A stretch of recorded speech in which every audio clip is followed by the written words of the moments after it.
respected Pareshi,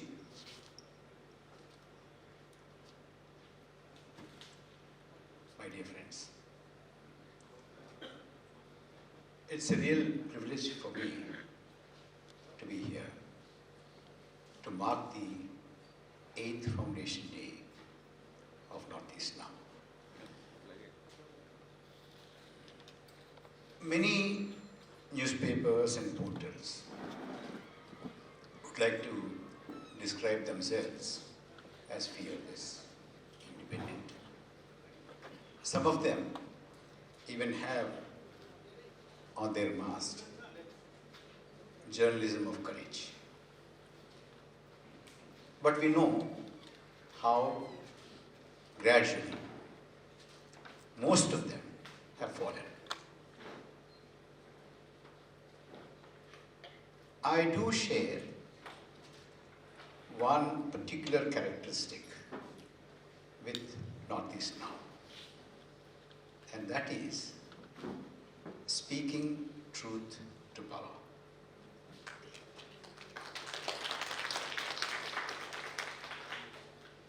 I was very keen to come when Pareshi made a call to me and invited me.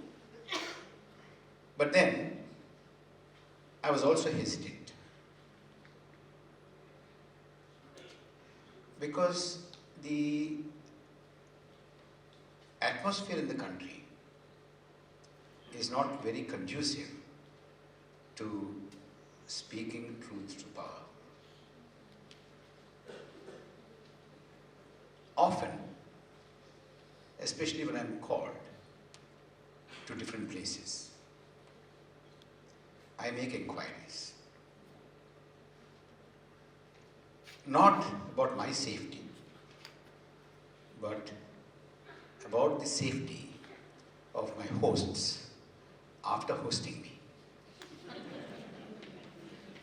There are consequences, and there have been consequences. That's the reason why even when Malakarji asked me to come, I said, "Are you sure?" He said, "We are sure." But I wasn't really convinced. So therefore, I spoke to a good old friend of mine, Pradyut, who was with me in the university. And Pradyut told me, absolutely no problem. Dudul and everybody in Northeast now are very bold, very committed. You don't have to worry about them at all. You can come. So here I am.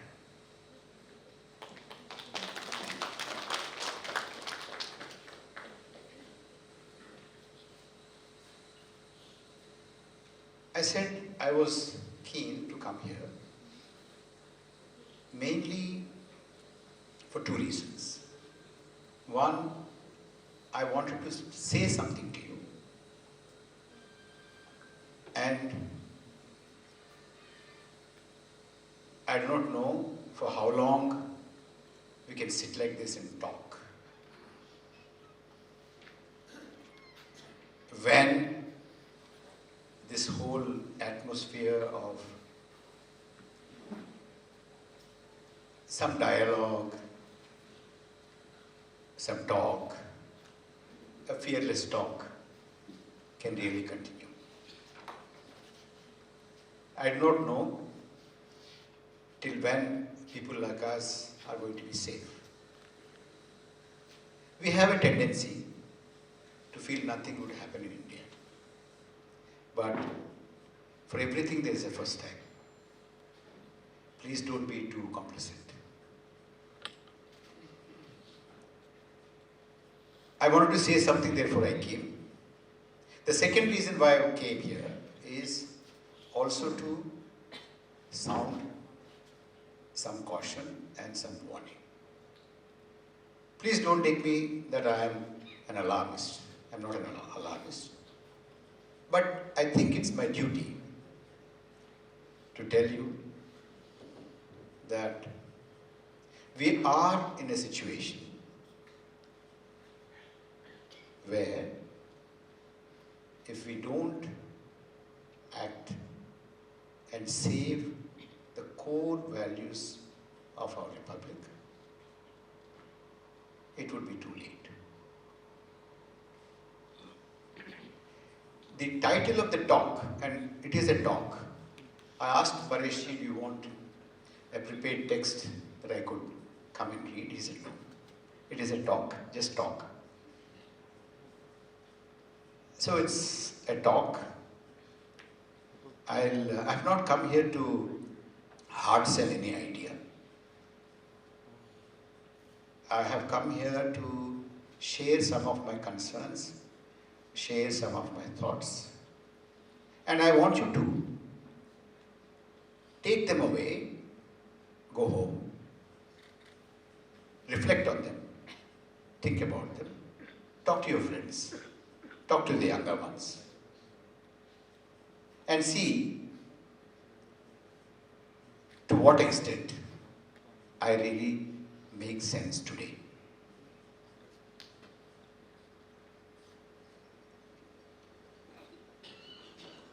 Maybe I think I should spend about 40-45 minutes talking to you. And then I would like to have some discussion.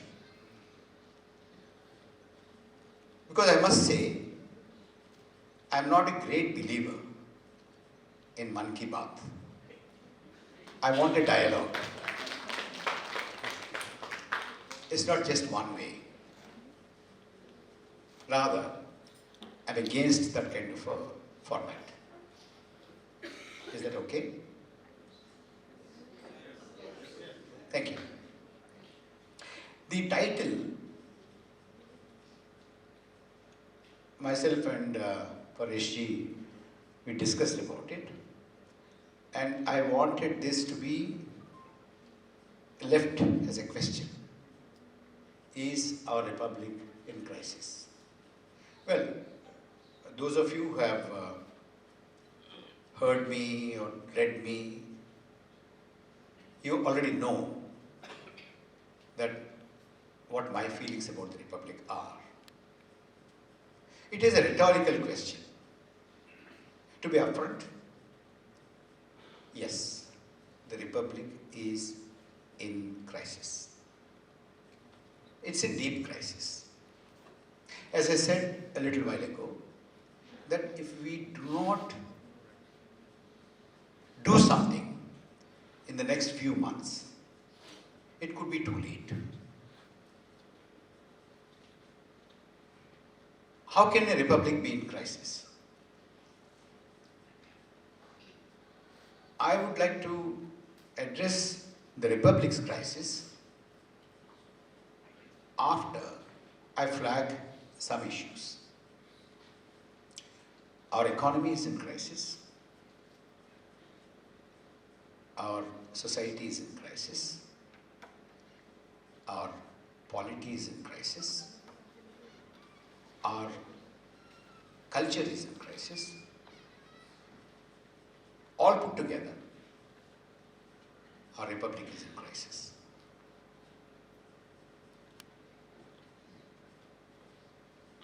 We are not very far from Manipur, and it has been burning for more than 1.5 years, nearly 2 years.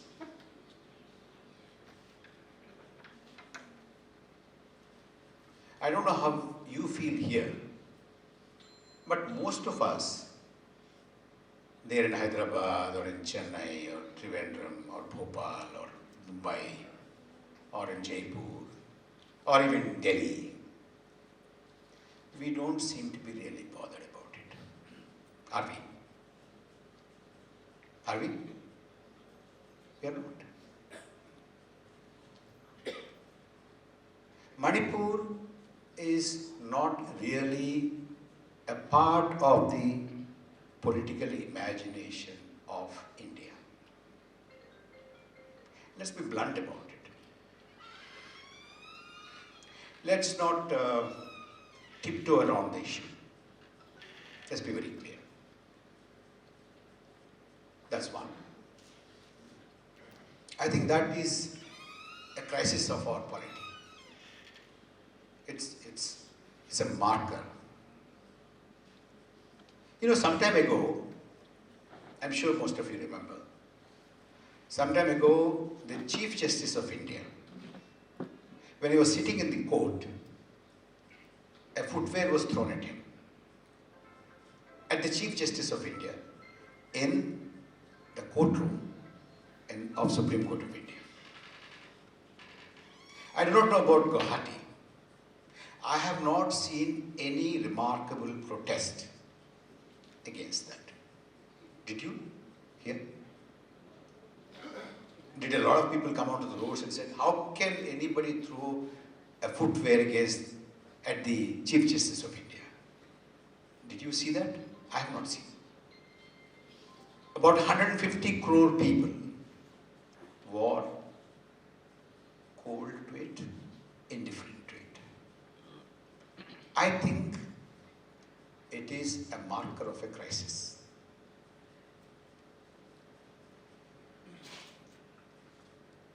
We hear a lot of talk about nationalism and especially patriotism these days. What is remarkable to me is that individuals, platforms, organizations, which had absolutely nothing to do with the long-drawn movement and fight for our freedom, today are able to market themselves as patriots. Well, anybody can market themselves as anything. But what is remarkable here is that a lot of people in the country do believe that those platforms and organizations and individuals are indeed patriots. To me, that is another marker of crisis.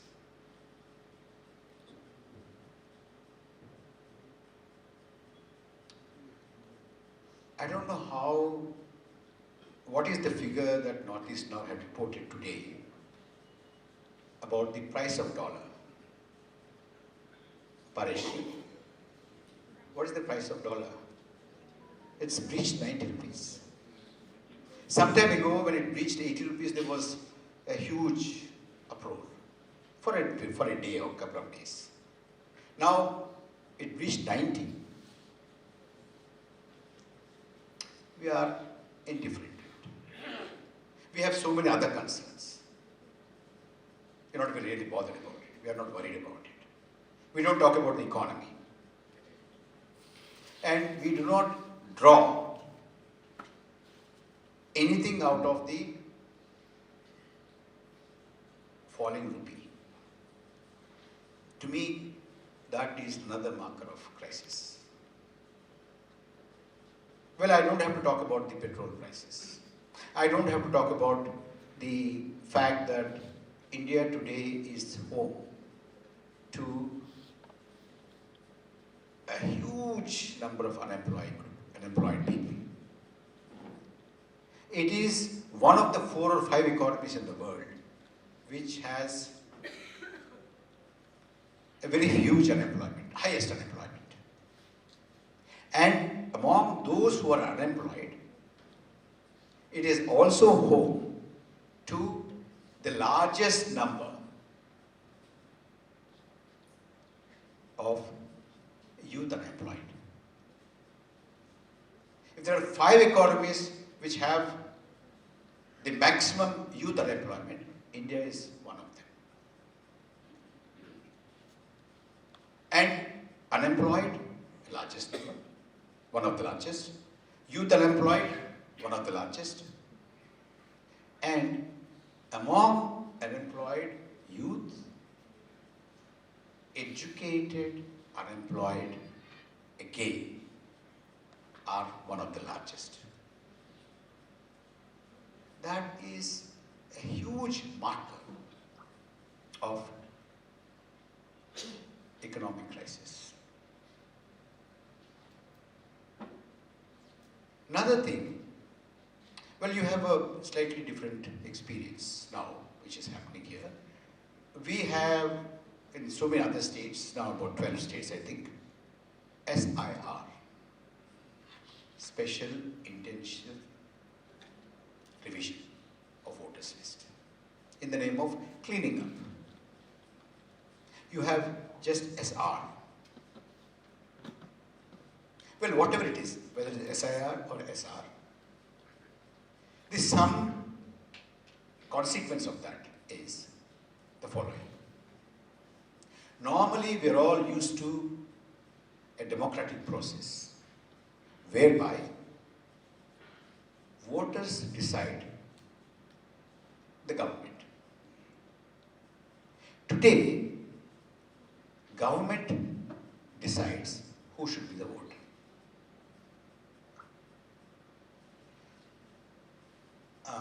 Yes, okay, you can be a voter. No, not you. You look a little suspicious. Because the Prime Minister himself said you can make out by the dress people wear. It's very clear. To me, that is a very serious marker of a crisis. Another marker of crisis to me is, recently, a few days ago, our Lok Sabha had spent 10 hours. It was a marathon discussion on Vande Mataram. Marathon, very serious discussion. We didn't talk about unemployment. We didn't talk about price rise. We didn't talk about the rural distress. We spent 10 hours debating why and how a few lines were deleted in 1930s. To me, that is also a marker of a crisis. So, it's economic, it's cultural, it is political, it is democratic, but all put together, the Republic is facing a deep crisis. Some time ago, people used to talk about, we are staring in the face of crisis. Today, I can tell you, standing here in front of you, that we are no longer staring, we are in the crisis. We are in the midst of the crisis. Just park these things that I said so far in your mind. Let me go to a completely different tack.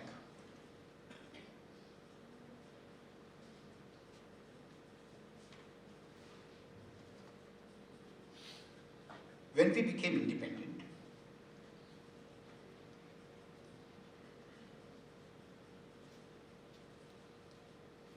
what was the main question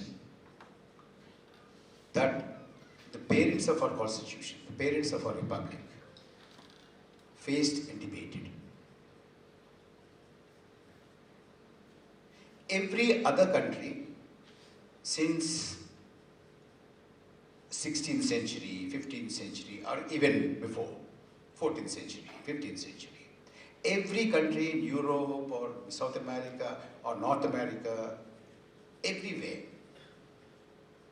the first thing an independent country, whether it is after the so-called American Revolution, it is after the Treaty of Westphalia, wherever, every nation state wrestled with this idea: who are the members of our political community? Who should be? What is the basis of somebody being a member of the political community? Who, when you talk about nation state, state and nation, when they come together, what is the nation? Who constitute the nation? Who are these people? Who ought to be these people? Do they have to be belonging to one religion, one culture? Do they have to be speaking one language? Do they have to be belonging to one race, one skin color, one region? What is the basis? Every society had decided that it should be a homogeneous, maybe here and there a small minority, but minorities are treated in a different way. Except India in 1947, especially from 1950.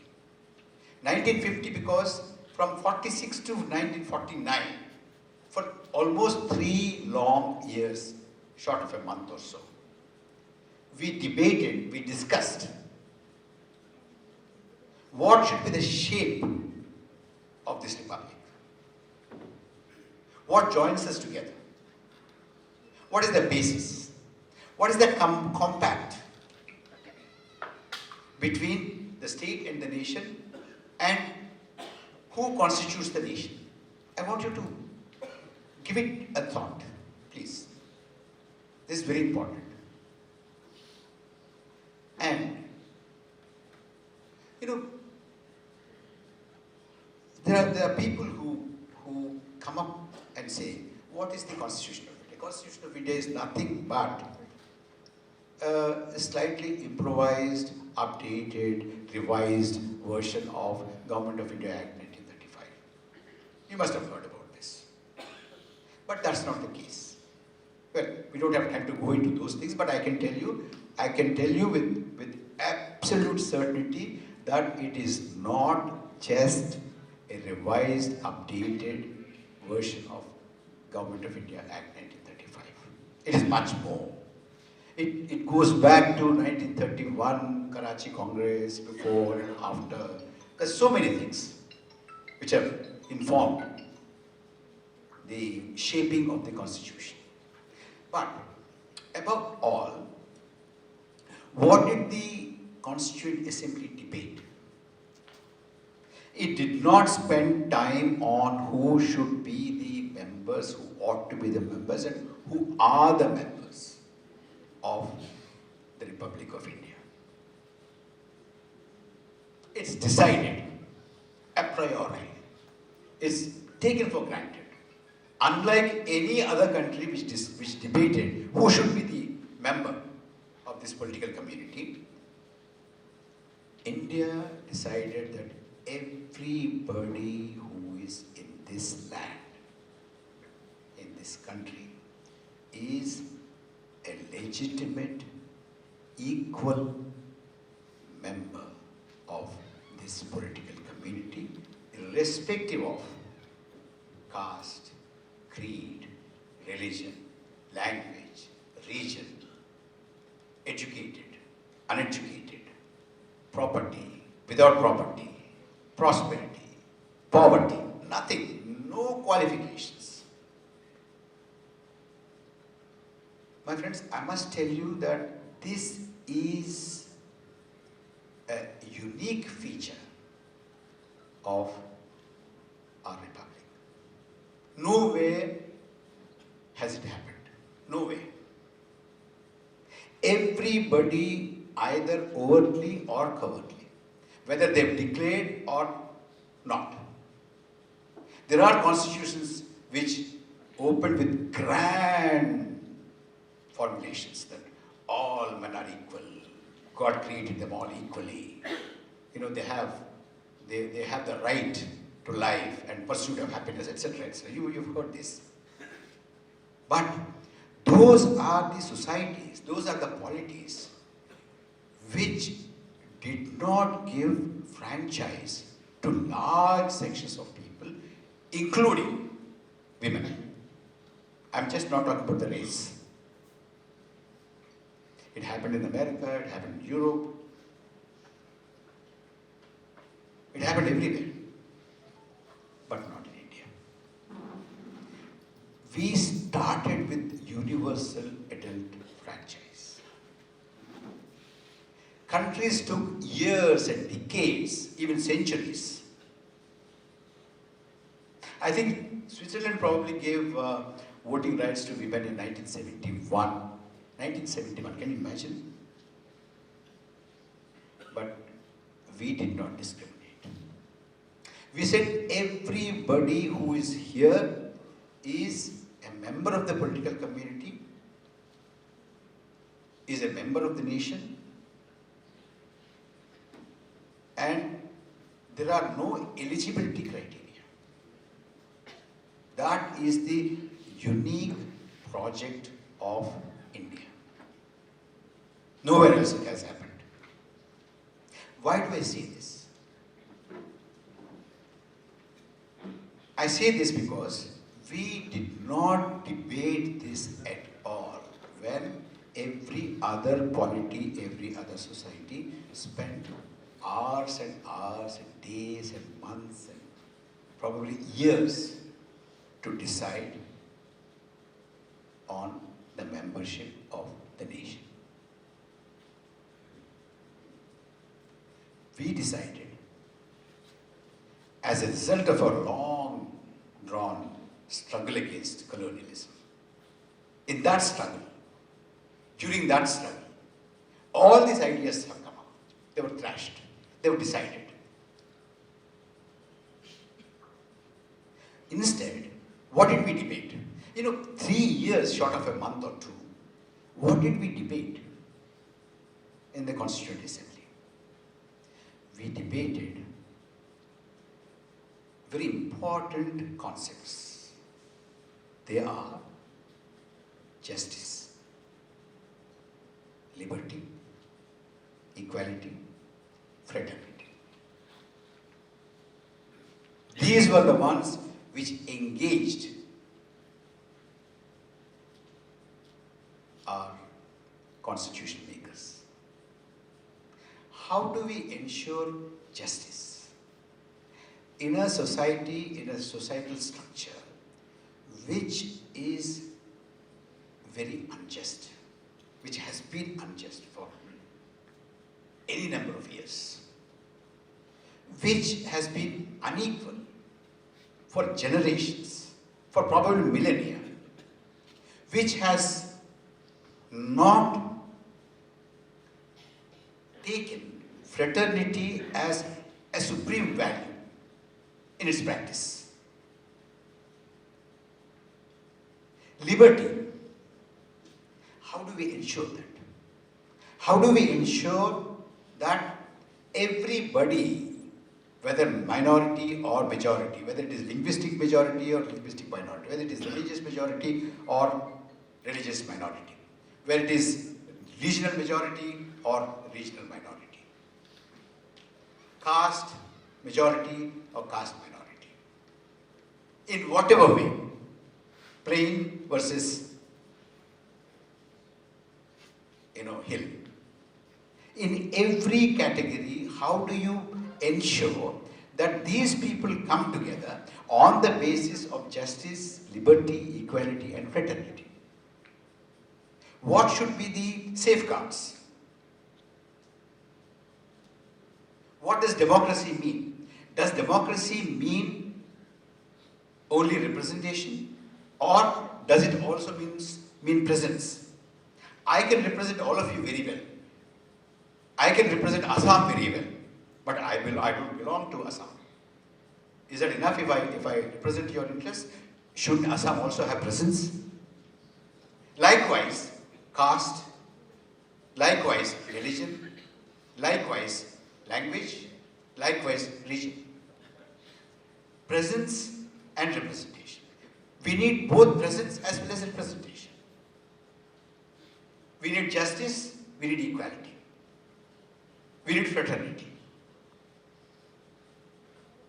We need liberty. Should we sacrifice one for the other?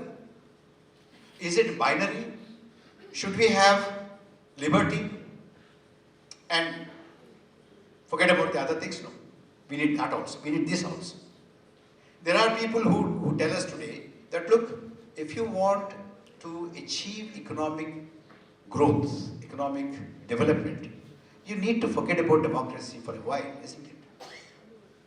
No. But India, Project India refused that, rejected it. It said, no, I want economic development, also justice, also equality, also fraternity, also liberty. I do not want to sacrifice one for the other. It's very good to say that, look, it happens. All right, some people die. As long as you are not that. As long as you are not part of the rough end of the stick. It's all right, you can say it. But then, Indian Constitution, the parents of India's Constitution, wanted everybody to be taken together. That is Project India. Imagine, I want to spend a minute or two. Most of you are aware, but I want you to recall. British wanted to leave, decided to leave India. They established a Constituent Assembly. They said, okay, talk about your constitution. Then they also decided to divide the country. Divide the country in the most unscientific way. Somebody who is absolutely unfamiliar with the realities of India was asked to come and draw a line. He drew a line. What is it called? Radcliffe line or some line like that. He drew a line. And he was so scared that, because he knew how he drew the line, that he said, look, let me go after I board the plane, you release it. Don't release it before. Because he knew what could be the repercussions of it. And of course, his foresight was right. There was chaos in the country. You know, the line when divided not only villages, it divided a road. Not only a road, it divided houses. It ran through, you know, those 2 rooms are of that country, these 3 rooms are into my country. It went like that. That was the kind of, and you know, don't think that, you know, India gained independence in 47. The large part of it, maybe about half of it, was still under the princely states. And princely states were given an option. So they have not decided yet. So this was, a line was drawn, dead bodies were coming from the other side to this side, and dead bodies were going from this side to the other side. Those people who were alive and who got onto the train, by the time they reached the other side or they reached this side, they were dead bodies. They were no longer alive. And if at all some of them were alive, you know, husband was somewhere else and wife was somewhere else, 2 children, 3 children, one was here, one was there, one lost a limb, one lost a hand, a leg, an eye. That was the kind of situation, chaos it was. And then you had a raid in Kashmir. We were not able to decide majority of the population or the ruler. What is the principle? How do we decide Junagadh? How do we decide Hyderabad? How do we decide Jammu and Kashmir? These were all the questions. Leadership was wrestling with this. And the military is still not under you. All the commanders and all the generals were still under the British, or the British people themselves. They were not still unable, they were not able to come to grips with the administration. Look at that, just imagine those days. And when that was happening, the Constituent Assembly debates were also happening. And most of the people who were manning the government, who were running the government, were also prominent members of the Constituent Assembly. And they would discharge their duties for half a day or so, and they would go to the Constituent Assembly. On their way, they cross large number of refugee camps. People are wailing, shouting, crying for blood because they were driven out. They lost their properties, they lost their jobs, they lost their factories, they lost their lands, they lost their houses. They lost their stable lives. They were uprooted. And of course, they were seething with anger, revenge. Said, when these people who were in the government, they were going to, and they went to the Constituent Assembly, looking at this amidst this kind of a chaos, crisis. You know what they did? They went in, they sat, and they said, this country is for everybody. How remarkable it is. It's so easy, probably so tempting for any of those people to say, this country belongs to one religion. Only people belonging to that particular religion should live here, should have the citizenship here, should have the right to vote here. Not other people. They have their own country. Let them go. No, nobody said that. The overwhelming consensus opinion was that this republic is for everybody. That is why the Election Commission of India is not simply a creature of the Constitution, but it predates the Constitution. It started its work under the Secretariat of the Constituent Assembly. They started enrolling people, not on the basis of religion, region, language, gender, property, education, nothing. Everybody, include everybody. This country belongs to everybody. That was the creed. That is the Project India. The debate was justice.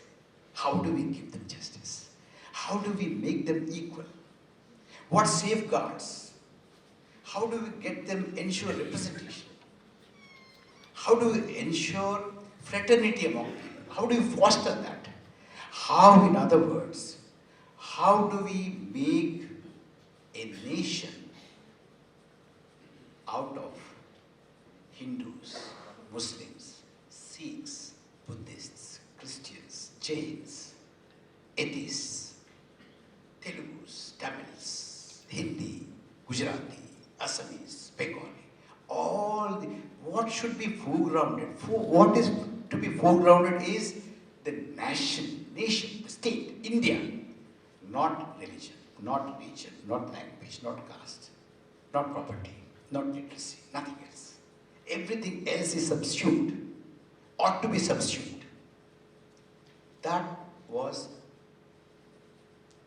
the Project India. Today, whatever I said is under threat.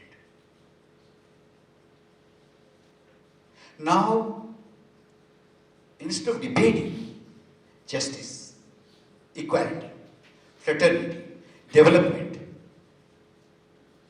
what are we debating? We are debating Indus Valley civilization. Vande Mataram. What did Aurangzeb do? What did Akbar do? This is what is consuming us. Should it be consuming us? Should these things be consuming us? What should be consuming us?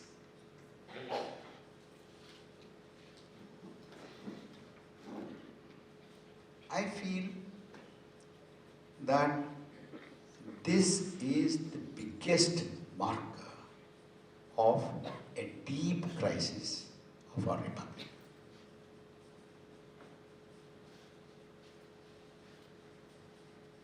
There were days when democracies died overnight. I'm sure many of you know and remember that in many countries, post-independence, in the 60s, in the 50s, even in the 70s, one midnight, the general used to assume charge, become the head of this country, government. Tanks used to roll on the streets of the capital city. They used to seize the television station, All Indian radio, not All India radio. Newspapers are all closed, arrested. Parliament building is seized. MPs are arrested. Ministers are arrested. Some of them are shot dead. And a martial law is imposed. That is how democracies died. Very, very, very clearly they died. With one fell swoop, they were chopped. But today, days have changed. Era has changed. Democracies don't die overnight. They die slowly, they're killed slowly. One small cut at a time.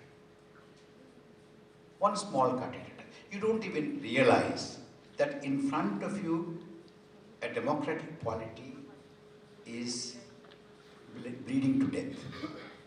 You don't realize it. It is slow.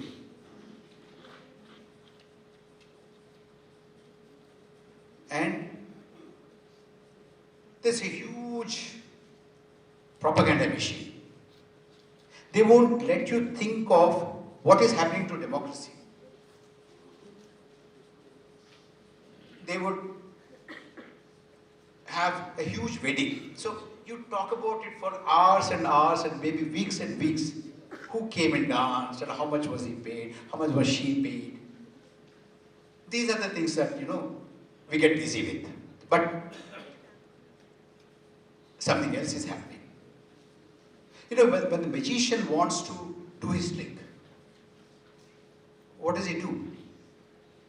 He sees that your attention is diverted to something else so that he can pull out the pigeon from his hand. Isn't it? So therefore, when we are all fixed on a match, on a cricket match, or a hockey match, or a football match, or some celebrity coming here, some head of the state is coming here, some big parade, some war, or some skirmish here, some skirmish there, some foreign visit, some foreign dignitary coming here, or our dignitary is going abroad. These are all the things that, we are all distracted, and something else is happening underneath, behind the scenes. Democracies are killed that way.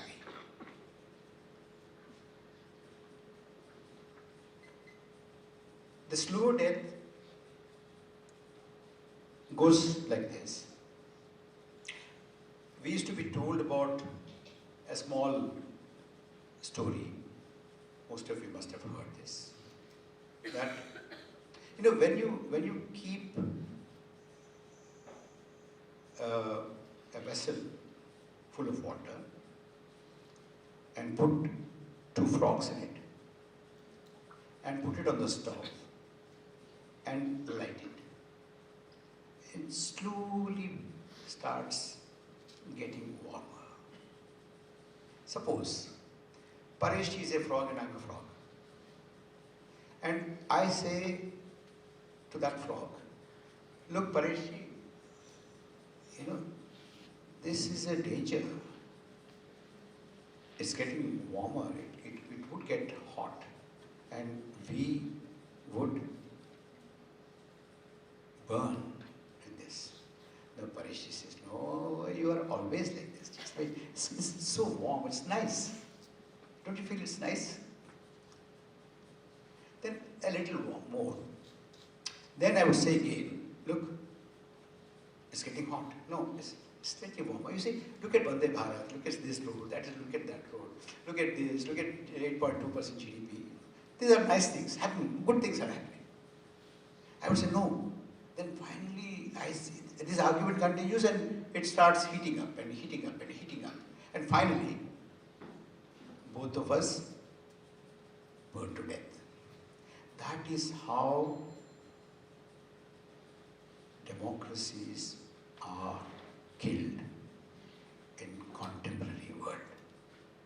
It was not like the 60s, 50s, 70s. So this is the crisis. The crisis, as I said, when dollar is rising, rupee is falling, when petroleum products, the prices are going up, unemployment is rising, rural distress is rising. We spend marathon 10 hours on debating something which is not relevant to you and me now. When those things are happening, we are indifferent. We don't bother. When Manipur is burning, it's okay, it's burning. And we get used to it. Things are normalized. I don't know how many of you know, in Andhra Pradesh, now in Telangana, Hyderabad Lok Sabha seat, you must have heard Mr. Owaisi, and Secunderabad Lok Sabha. There are two Lok Sabha constituencies in Hyderabad and Secunderabad. Till about 1984, I think, Hindus also used to be elected from Hyderabad. Today, I just can't think of it. Muslims were also elected from Secunderabad. You can't think of it now. I'm not trying to say about this party or that party. People, political parties don't even feel. The society has changed. People have worked to transform the society, to communalize the society.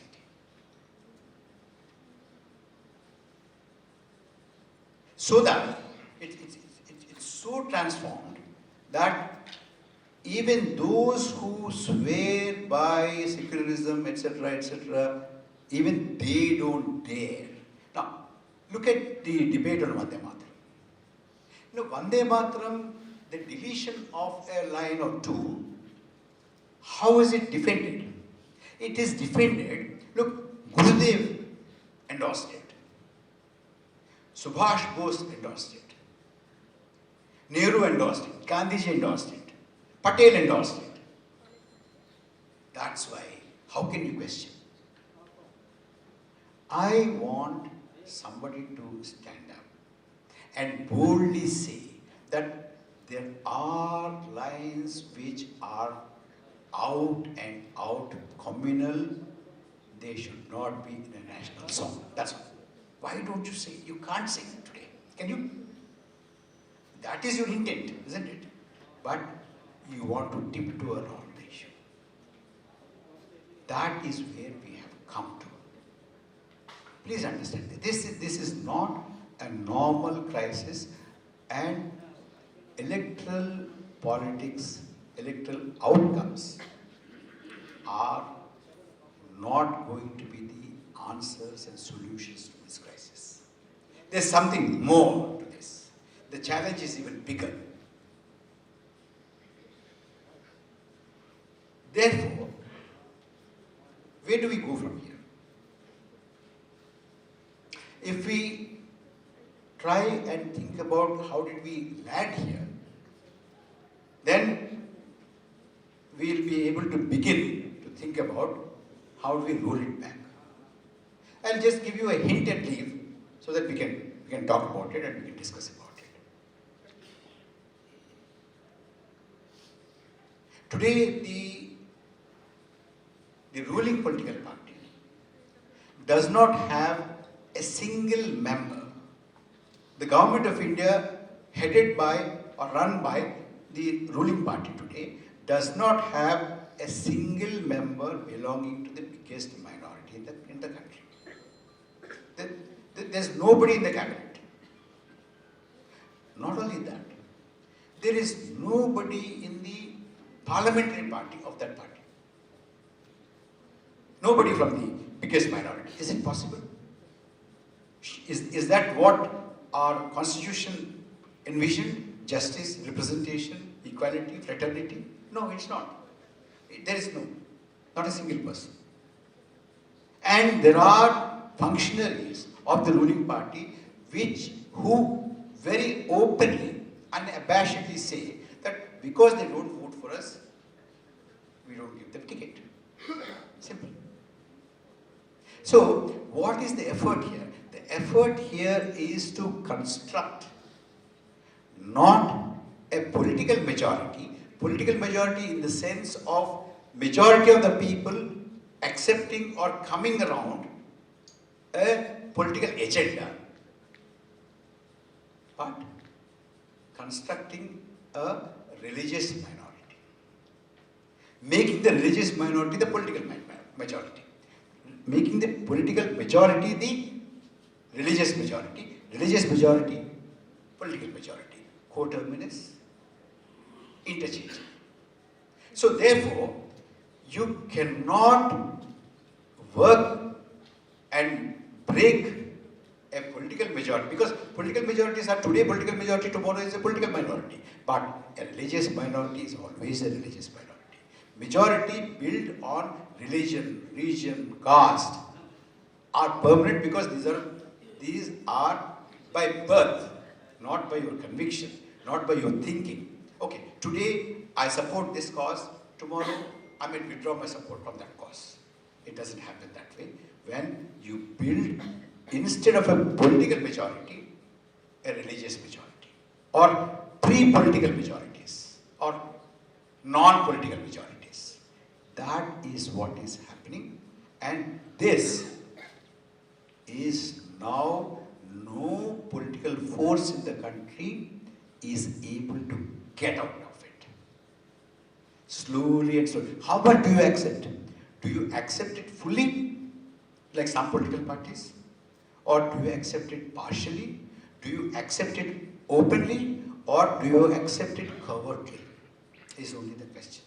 So that is a huge marker of a deep crisis of our republic. You know, this came about because people have diligently worked, and I'm using some adjectives which are wonderful adjectives. People have diligently worked with dedication, with commitment, worked hard, in order to subvert the core values of our constitution. Didn't they? Which means, my formulation is this, which means that an army of people diligently put in long hours of work, call a meeting, whether 5 people come, 10 people come, 20 people come, it doesn't matter, still hold, try and try and try and try, with dedication, with commitment, put in hard work, long years of hard work. That is an army which assaulted the core values of our constitution, of our republic. Now I want to ask myself, where is the army to defend those core values of our republic?